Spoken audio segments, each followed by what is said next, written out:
You know that feeling when your phone buzzes late at night and your stomach just drops? That sick, twisted knot in your gut that tells you something's wrong before you even read the screen? That's what I felt at 11:45 p.m. on a Tuesday night while brushing my teeth in my bathroom, staring at myself in the mirror like I was looking at a stranger I was about to meet for the first time. The message was from her, my girlfriend, the woman I'd loved for 2 years, the woman I'd moved in with 6 months ago, the woman I trusted with everything I had. Babe, don't freak out. 4 words. 4 fucking words that should come with a warning label. Because nothing good has ever followed don't freak out. Nothing. It's like saying no offense before you insult someone, or I'm not racist, but before you say something absolutely racist. It's a disclaimer for disaster. But I didn't freak out. Not yet. I just stood there, toothbrush hanging from my mouth, toothpaste foam dripping into the sink, and I waited. Because I knew. I knew there was more coming. I hit something with your car, my car. My brand new Audi A6 that I'd saved 3 years to buy. The car I'd worked 60-hour high weeks for. The car I'd skipped vacations for. The car that represented every sacrifice I'd made to build something I could be proud of. That car. My hand started shaking. Not from anger, not yet, from something else, something colder, something that felt like my entire reality was cracking down the middle. My ex was driving when it happened. He was just trying to help me park. And there it was, the words that changed everything, the words that made me see the last 2 years of my life in a completely different light, the words that turned trust into ash. Her ex, the man she'd told me was toxic, the man she'd told me she'd blocked on everything, the man she'd cried about, saying he manipulated her, controlled her, made her feel worthless. The man she'd promised me was in her past, gone, finished, over. That man was driving my car. I spat the toothpaste into the sink and stared at myself in the mirror.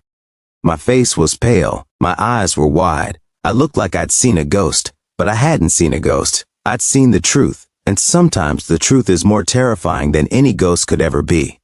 Let me back up. Let me tell you how we got here. Because this didn't start at 11:45 p.m. on a Tuesday. This started 2 years ago when I met her at a coffee shop. She was beautiful. Not just physically, though she was that too, but beautiful in the way she laughed, the way she talked about her dreams, the way she made me feel like I was the only person in the room. We fell in love fast, maybe too fast, but it felt right. It felt like coming home after being lost for years. She moved into my apartment after a year and a half. We talked about marriage. We talked about kids. We talked about growing old together on some porch somewhere, watching sunsets and reminiscing about the good old days. She told me about her ex early on. She said he was controlling. She said he isolated her from her friends. She said he made her feel small. She cried when she talked about him. Real tears, the kind that made me want to protect her, to be better than he was, to prove that not all men are monsters. She said she'd blocked him on everything. Phone, social media, email, everything. She said she never wanted to see him again. She said I was her fresh start, her second chance, her real love. I believed her. God, I believed every word. She needed to borrow my car that Tuesday. Her car was in the shop for routine maintenance. I didn't hesitate. I tossed her the keys and told her to be safe. She kissed me on the cheek and said she'd be back in an hour. She was just running errands. Target, grocery store. Nothing crazy. I trusted her, completely, blindly, stupidly. And now I was standing in my bathroom, reading a text message that shattered that trust into a million pieces. He was just trying to help me park. Help her park. My girlfriend, who'd been driving for 10 years, who'd parallel parked in New York City, who'd driven through Los Angeles traffic without breaking a sweat. She needed help parking at Target. No, she didn't. But I didn't text that. I didn't text the rage that was building in my chest like a wildfire. I didn't text the betrayal that was wrapping around my throat like a noose. I didn't text the heartbreak that was stabbing me in the gut like a knife. I texted, "Are you okay? Is anyone hurt?" Because that's who I am. That's who I've always been. Even when someone's destroying me, I check to make sure they're okay first. Even when someone's lying to my face, I give them the benefit of the doubt. Even when someone's breaking my heart, I protect theirs. She texted back immediately. We're fine, just shaken up. The front bumper is dented. I'm so sorry, babe. I know you love this car. Love. Past tense. Like the car was already gone. Like the damage was already done. Like there was nothing left to save. But it wasn't the car I was worried about. It was everything the car represented. It was the trust. It was the honesty. It was the partnership. It was the future we'd built together on a foundation that was apparently made of lies. My ex was driving. That sentence kept echoing in my head like a broken record, over and over and over. Each time it played, it got louder. Each time it played, it hurt more.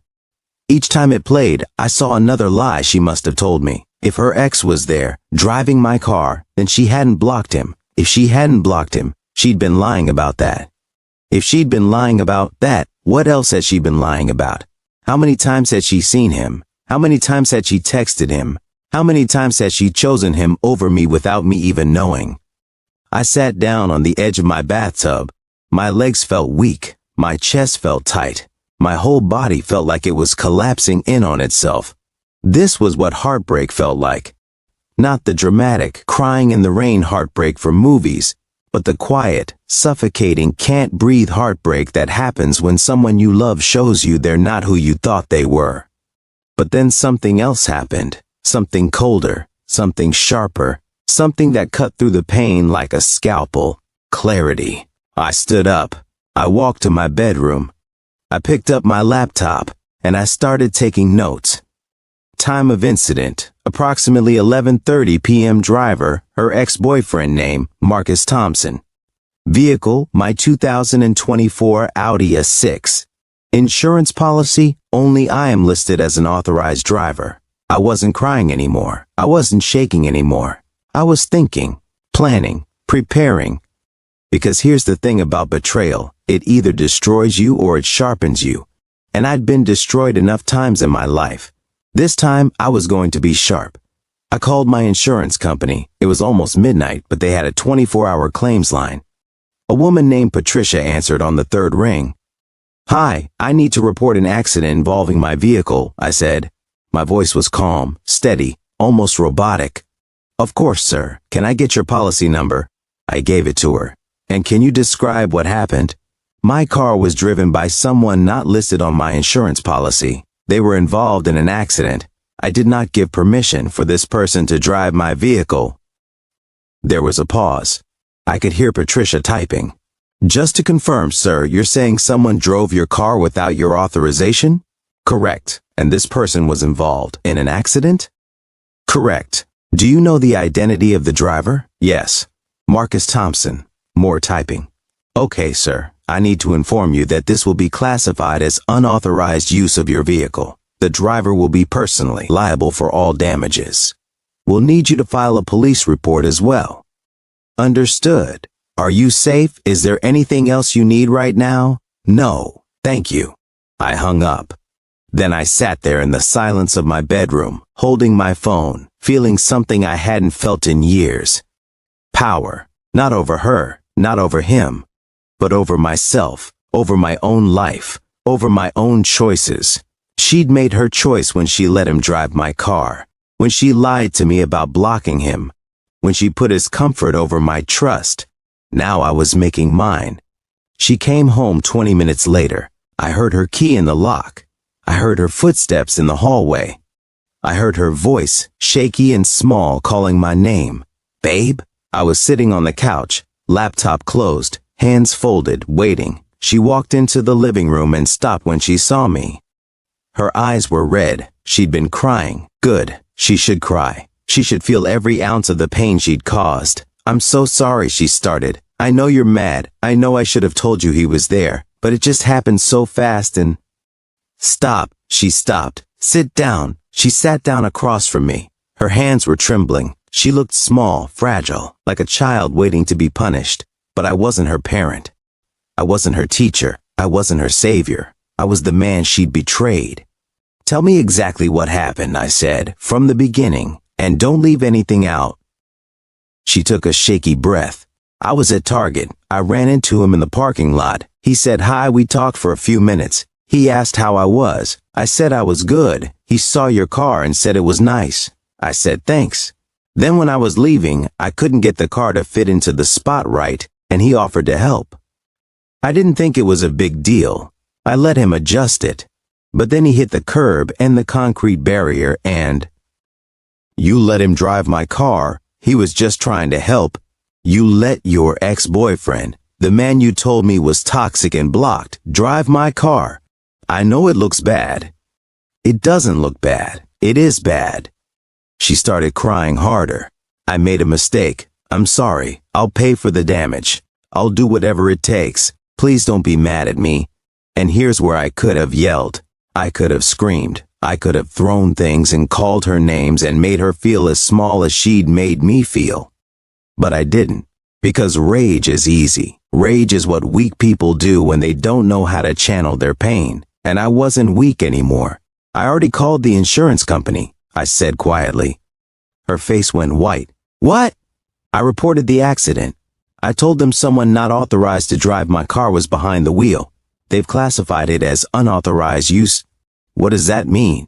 It means Marcus is personally liable for all damages. No. She stood up.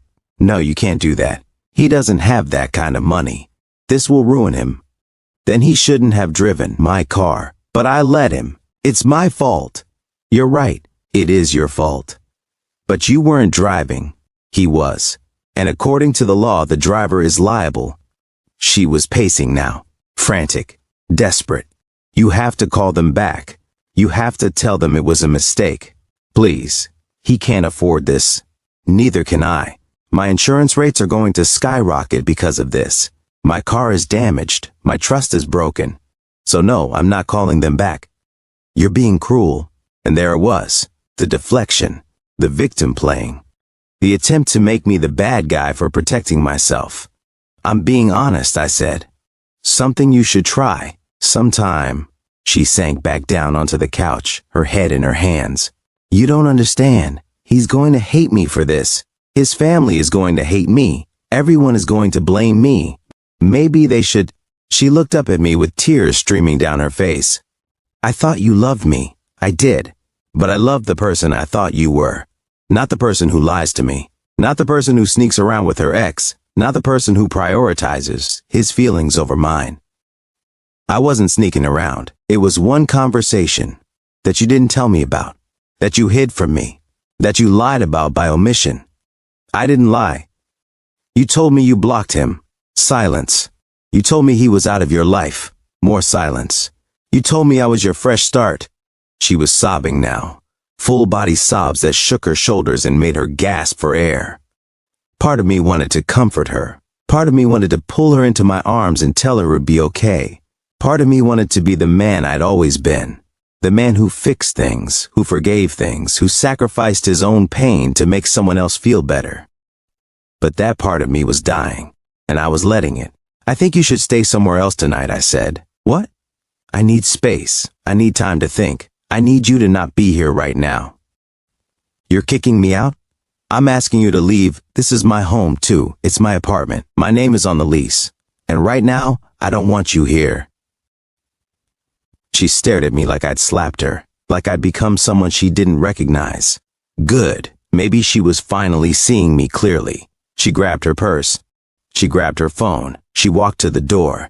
Then she turned back. You're going to regret this. Maybe. But right now, the only thing I regret is trusting you. She left. The door closed. And I sat there in the silence, feeling everything and nothing at the same time. The next morning, I woke up to 17 missed calls. Her mom, her dad, her sister, her best friend, all of them calling to tell me what a terrible person I was. Her mom left a voicemail. How dare you do this to her? She made a mistake. Everyone makes mistakes. You're destroying her over nothing. Her dad left a voicemail. You're ruining a young man's life over a dent in a car. Is that really who you are? Is that really what matters to you? Her sister left a voicemail. She loved you. She gave you everything. And this is how you treat her? You're disgusting. Her best friend left a text. I always knew you were controlling. She deserves so much better. Controlling. That word again. The same word she'd used to describe her ex. And now it was being used to describe me, because I'd protected myself, because I'd set boundaries, because I'd refused to let someone walk all over me. I didn't respond to any of them. I didn't defend myself. I didn't explain. Because people who've already made up their minds don't want explanations. They want villains. And I was fine being their villain if it meant I wasn't their victim. The insurance company called me 2 days later. The adjuster's name was Martin. He had a kind voice. Professional. Detached. Mr. Harrison, I've completed the assessment of your vehicle. The total damage comes to $42,000. My stomach dropped. $42,000. Yes, sir. The front bumper, the hood, the suspension, the alignment, and several internal components were damaged. It's extensive. And Marcus Thompson is liable for all of it? Correct. He was operating your vehicle without authorization. Our legal team has already contacted him. He'll be responsible for the full amount. What if he can't pay? Then we'll pursue legal action. Wage garnishment, asset seizure, whatever is necessary to recover the damages. I should have felt victorious. I should have felt satisfied. I should have felt like justice was being served. But I just felt empty. Thank you, Martin. You're welcome, sir. I'm sorry you're going through this. He hung up, and I sat there staring at my damaged car in the parking lot, wondering how something so stupid could cost so much. Marcus called me the next day. I almost didn't answer, but curiosity got the better of me. Hello? Please. His voice was shaking, desperate. Please, you have to drop this. I can't pay $42,000. I don't have that kind of money. This is going to destroy my life. You should have thought about that before you drove my car. I was just trying to help her. I didn't mean for this to happen, neither did I. But here we are. I'm begging you. I'll pay whatever I can. I'll set up a payment plan. Just please don't let them take legal action. That's not my decision anymore. That's between you and the insurance company. You could tell them it was a mistake. You could tell them you gave me permission, but I didn't. Please. I'm 26 years old. I'm just starting my career. This is going to ruin everything. And here's the thing. I believed him. I believed that this would ruin him. I believed that he was scared. I believed that he was desperate. But I also believed that actions have consequences. And I also believed that I wasn't responsible for saving people who'd hurt me. I'm sorry, Marcus. I really am. But you made your choice when you got behind the wheel. Now you have to live with it. I hung up. Her family kept calling. Her friends kept texting. The pressure was relentless. They called me heartless. They called me vindictive. They called me a monster. Her dad showed up at my apartment one evening. I didn't let him in, but I talked to him through the door. You're destroying my daughter, he said. She's a wreck. She can't eat. She can't sleep. She feels like her whole life is falling apart. I'm not destroying her. I'm just not protecting her anymore. She made one mistake. No, she made dozens of mistakes. This was just the one I finally found out about. What are you talking about? Ask her. He was silent for a moment. Then, you're going to regret this. Everyone keeps telling me that. But so far, the only thing I regret is not seeing this sooner. He left, and I locked the door, and I went back to my life. But it wasn't my life anymore. Not really. Because when someone you love betrays you, they don't just break your trust. They break your reality. They make you question everything you thought you knew. They make you wonder if anything was ever real. I started going through old text messages, old photos, old conversations, looking for clues I'd missed, red flags I'd ignored, lies I'd believed, and I found them. So many of them. Times she'd been at work late, but her location showed she was across town. Times she'd been with friends, but those friends posted pictures without her in them. Times she'd been too tired to talk, but her social media showed her active and posting. I'd been so blind, so trusting, so stupid. And the worst part? She'd let me be. She'd watch me love her, believe her, build a future with her, all while keeping secrets. All while maintaining contact with someone she'd promised was gone. How do you come back from that? How do you ever trust anyone again? I broke up with her officially 1 week later. She came to pick up her things. She was thinner, paler, her eyes were hollow. She looked like a ghost of the woman I'd loved. "I'm sorry," she whispered as she packed her clothes into boxes. "I never meant to hurt you, but you did." "I know, and I hate myself for it." "Good. You should." She turned to look at me. "Is there any chance?" "No. But we had something special.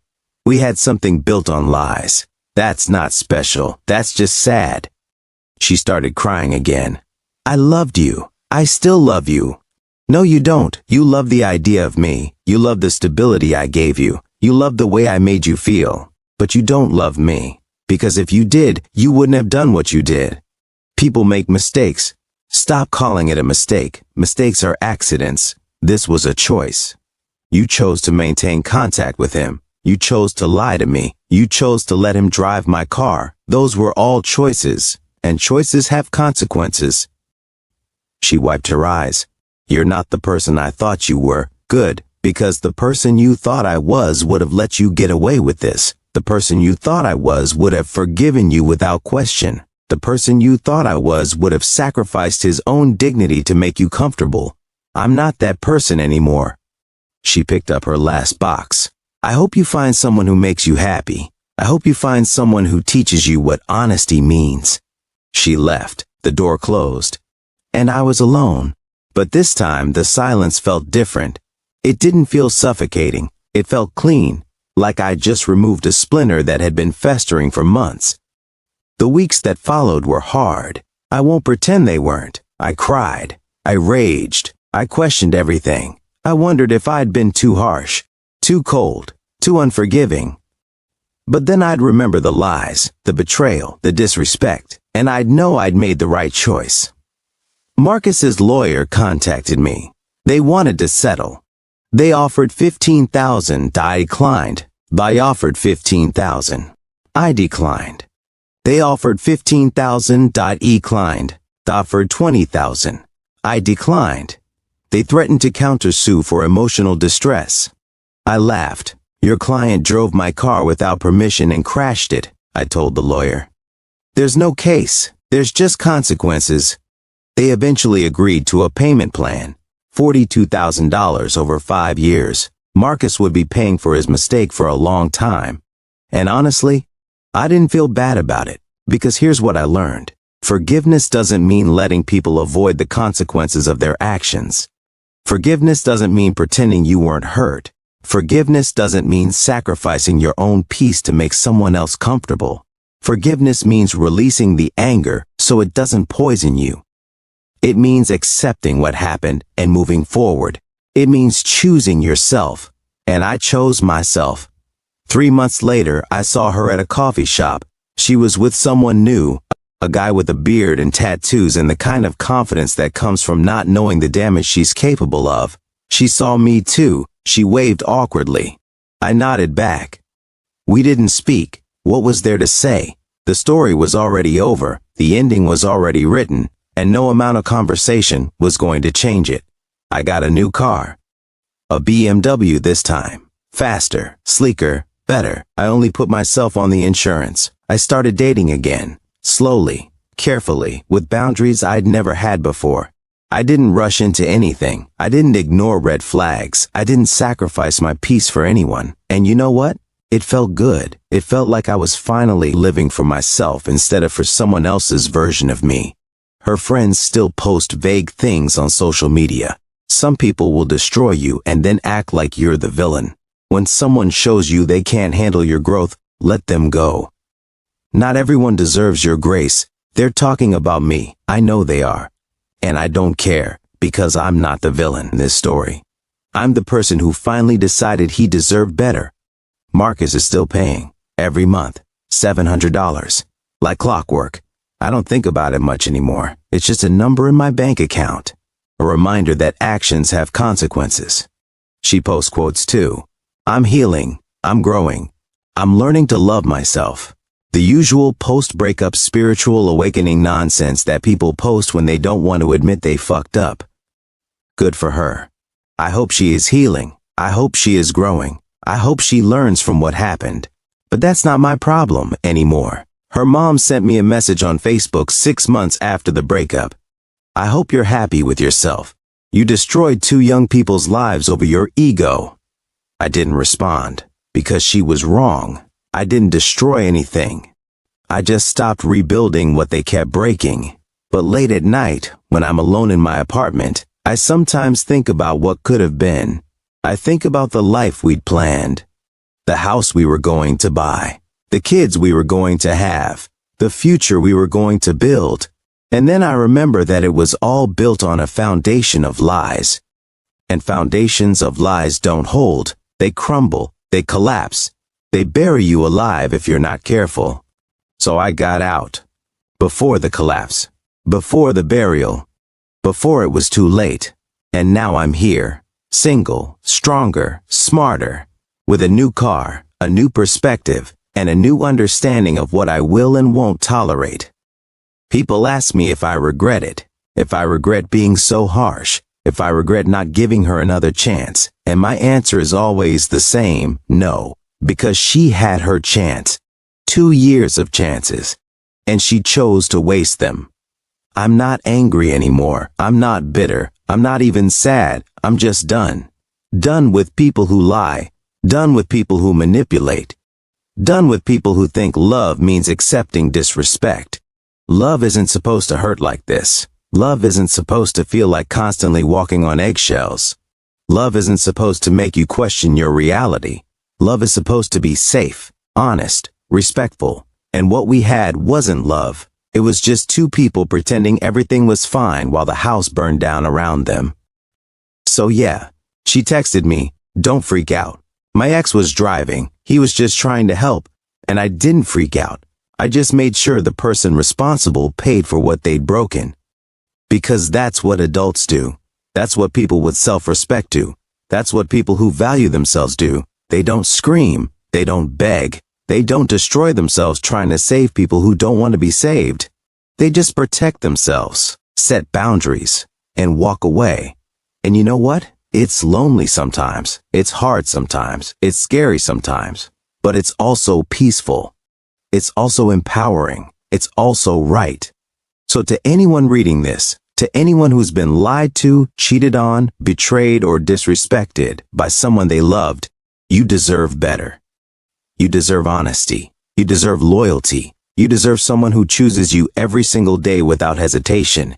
And if someone can't give you that, then they don't deserve you. Let them go. Let them pay for what they broke. And let yourself heal. Because you're not the villain for protecting yourself. You're the hero of your own story. And heroes don't sacrifice themselves for people who wouldn't do the same. They fight for themselves. They stand up for themselves. They demand better. And that's exactly what I did. I stood up. I demanded better. And I walked away from someone who would never give it to me. So when her ex got that $42,000 bill, when her family called me heartless, when her friends called me cruel, I didn't flinch. Because I knew the truth. I wasn't heartless. I just stopped giving my heart to people who broke it. I wasn't cruel. I just stopped being kind to people who mistook kindness for weakness. I wasn't the villain.